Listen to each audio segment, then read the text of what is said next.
hay un tema que parece vedado, más aún con el tema del castrochavismo y esta polarización que vive Colombia hoy, y es el tema del modelo económico.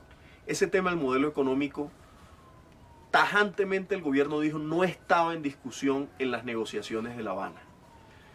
Y a la gente le da miedo abordarlo porque precisamente ese tema que ya señalé de la polarización que vive el país, de una extrema derecha que está haciendo bullying y haciendo una campaña mediática agresiva para lograr las presidenciales del 2018, es un tema complejo y es un tema sobre el que a muy pocos se les atrevería o les gustaría abordar por precisamente ese tabú que se ha posado frente al modelo económico con el tema del castrochavismo. Entonces yo sí creo, como dos personas sensatas, con carácter, que podemos entrar a abordar ese tema que en La Habana estuvo vedado, el tema del modelo económico. Bueno, Laureano, yo creo que los hombres racionales deben discutir todos los temas. Si usted ve el tema, por ejemplo, de la propiedad, ha sido discutido históricamente. Cuando uno mira hacia atrás en la antigüedad, en los griegos, tal vez el primer pensador que dijo que el derecho de propiedad era casi que sagrado e inviolable fue Aristóteles. Pero quienes defienden esa tesis se les olvida que antes de Aristóteles existió un maestro de él que se llamaba Platón y que dijo precisamente lo contrario, que lo natural no era la propiedad privada, sino la propiedad en común. Entonces, este no es un tema pacífico, no lo es hoy, no lo es en Colombia, no lo ha sido en la historia de la humanidad, pero hay que discutirlo. Yo sí creo que el modelo económico no puede llamar a la unanimidad en la medida en que ahora que va a venir el Santo Padre, yo lo he oído muchas veces y en la doctrina social de la Iglesia está que el Santo Padre no está conforme con el modelo económico. El Santo Padre no acepta, por ejemplo, el capitalismo salvaje.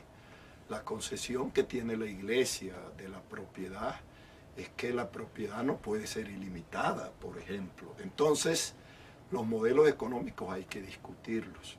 Pero además, a pesar del pacto, como sociedad civil, nosotros sí reivindicamos ciertas cosas. Si bien es cierto, no triunfó el modelo marxista de la FARC, tampoco es que ahora vamos a acabar con la propiedad colectiva de los indígenas, de los afrodescendientes, tampoco vamos a acabar con las cooperativas agrícolas de los campesinos. Entonces, nosotros tenemos que defender la propiedad colectiva de los indígenas y de los afrodescendientes y tenemos que tratar de que haya formas de propiedad colectiva también, no solamente en el campo sino en la ciudad. El cooperativismo tiene muchas posibilidades en cualquier sociedad. Yo ahí lo que veo es el choque de intereses. Cuando el modelo capitalista, cuando en este país la salud se hizo un negocio, la educación la hicieron un negocio y la salud, retomo, se hizo un negocio precisamente con ese proyecto de ley 100 que aquel ilustre senador Álvaro Uribe Vélez presentó como su proyecto bandera y defendió y se hizo realidad.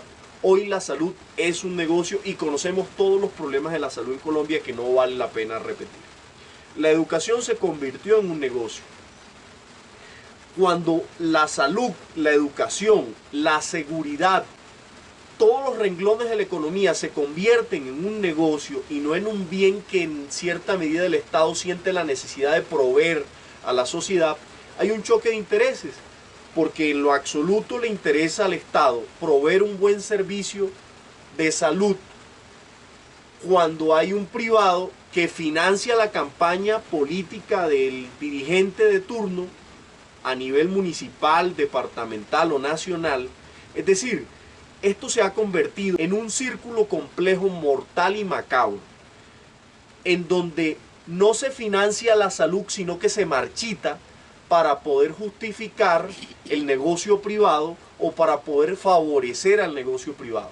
No se financia como se debe la educación porque hay la necesidad de favorecer a los empresarios de la educación en Colombia, que son varios. Son muchos los empresarios de la educación en Colombia que se han enriquecido con el tema de la educación en Colombia. Entonces, mientras esta dualidad exista, el Estado, a mi juicio, yo quisiera escuchar tu aporte, que sé es muy valioso, el Estado no se va a esforzar o no se va a esmerar en este modelo económico actual por brindar un buen servicio de salud, por brindar un buen servicio de educación y por brindar otros servicios básicos y vitales, porque es que estaría tocando, invadiendo el espacio económico de unos señoritos que se han enriquecido con esos negocios. Entonces, ¿cómo acabamos esa dualidad, ese choque de trenes ahí, con este actual modelo económico que nos plantea esa perversa dualidad?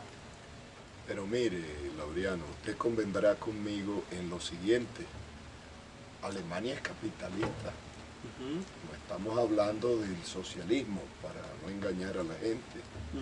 Suecia es capitalista, Noruega es capitalista, pero sí ha habido la voluntad de fortalecer lo público.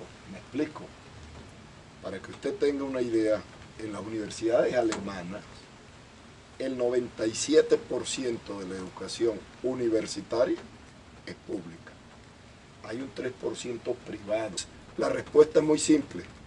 Sí se puede porque lo han podido otros países. Manejar o convivir en esa dualidad.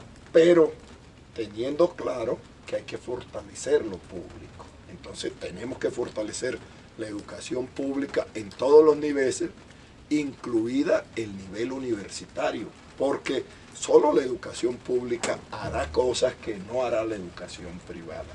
Y eso es válido igualmente para la salud. La salud, tenemos que fortalecer la salud pública, los hospitales públicos, las ramas públicas. Y cada día, en la medida en que lo fortalezcamos más, o los privados se ven obligados a ser igualmente eficientes, o el sector público avanzará y los desplazará. Pero se ha podido, se puede, y también tenemos que ser optimistas de que podremos hacerlo nosotros.